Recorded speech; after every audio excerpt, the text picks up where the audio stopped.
ऋषिकेश में गंगा जी के किनारे एक संत रहा करते थे।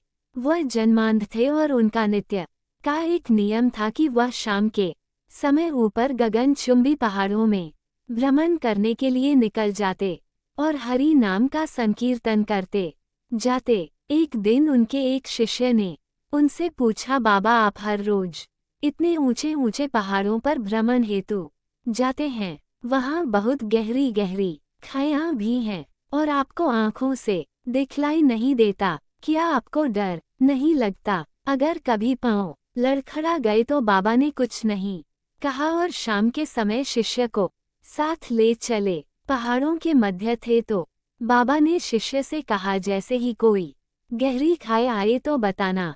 दोनों चलते रहे और जैसे ही गहरी खाई आई शिष्य ने बताया कि बाबा गहरी खाई आ चुकी है। बाबा ने कहा, मुझे इसमें धक्का दे दे।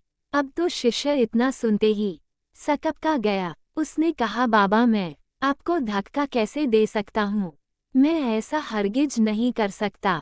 आप तो मेरे गुरुदेव हैं, मैं तो किसी अपने शत्रु को भी इस खाई में नहीं धकेल सकता। बाबा ने फिर कहा, मैं कहता हूँ कि मुझे इस खाई में धक्का दे दो, यह मेरी आज्ञा है और मेरी आज्ञा की अवहेलना करोगे तो नर्कगामी होगे।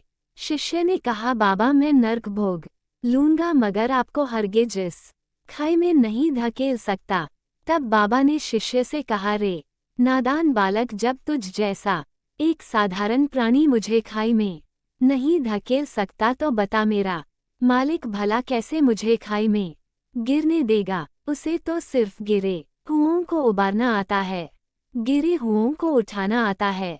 वो कभी भी किसी को गिरने नहीं देता। वो पल पल हमारे साथ है, बस हमें विश्वास रखना होगा उस पर। सब कष्ट हर लेता है।